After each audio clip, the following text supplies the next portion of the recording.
Assalomu alaykum aziz kuzatuvchilar.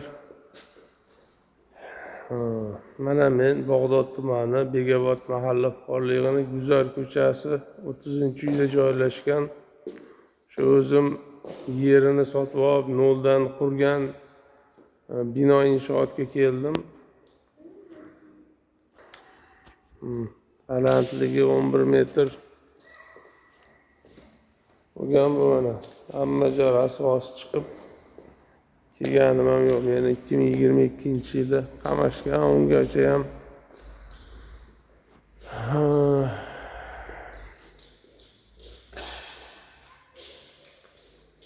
qurib bitkizishimga pandemiya bo'lib qolgan.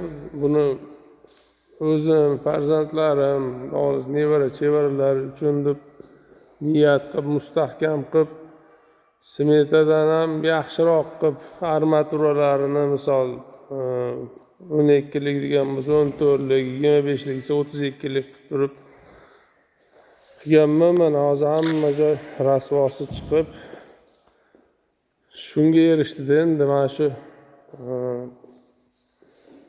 Xalq banki, Bog'dod tumani rahbarlari tadbirkorligimni xonavayron qilib sindirib shu qilgan ishlari mana O'zbekiston Respublikasiga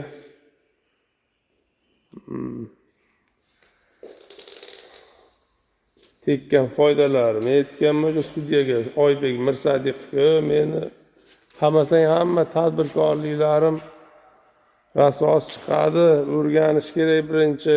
Men hech qanaqa jinoyat qilmaganman.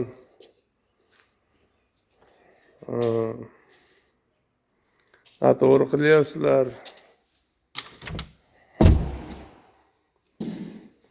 deb tushuntirganman. Tushunmagan u sudya, bir so'm puli kuymagan, bitta ish o'rni yaratmagan. Nimani ham tushunardi u sudya. Tekshirmasdan, tergov o'tkazmasdan suddagi aybsizligimni isbotlab bersam ham 5 yil 3 oy ozodlikdan mahrum qilish bergan.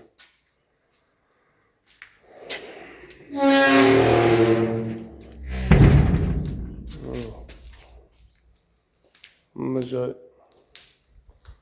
rasvos chiqib kelgim ham kelmay qolgan oxiri betlarga. Bunaqa bir yurib turgan, mana shu qurgan,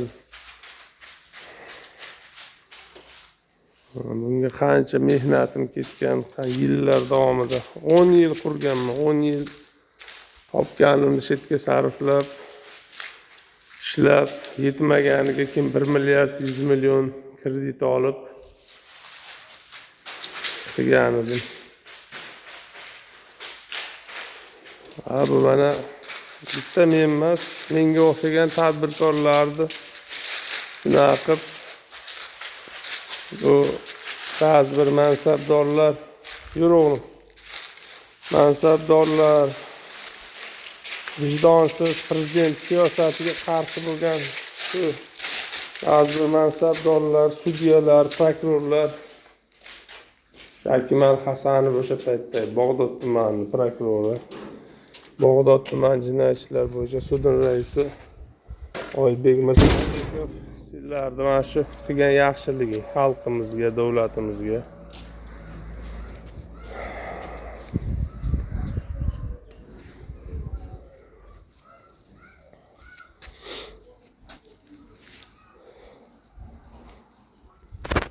Bismillahirrahmanirrahim.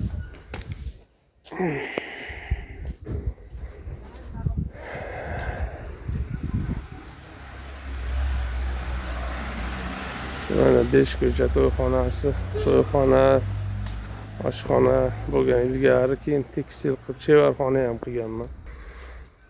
Shunaqa duo qilib yotibman. O'sha Oybek Mirsadiqovni Bog'dod tumani sudining raisi bo'lgan. Meni nohaq qamagan, umuman aybsizligimni bilib turib qamagan. O'sha Hasanov Akmalni Bog'dod tuman prokurori, departamentning boshlig'i Yo'ldoshev Kamolxonni O'sha paytda meni qamalishimga kim ishtirok etgan bo'lsa, hammasini Allohga solib duo qilib,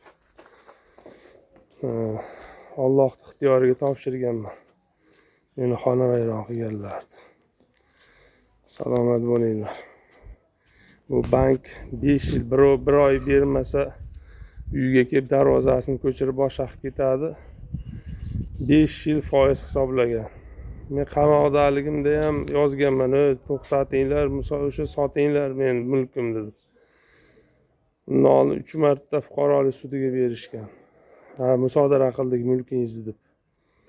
Chiqqanimdan keyin 10 oy 2 kun saqlanganimdan keyin chiqqanimdan keyin hali ham hisoblab turganini bilib, keyin o'zim iqtisodiy sudga berdim. Sud keyin bankrot deb topgandan keyin to'xtatishdi.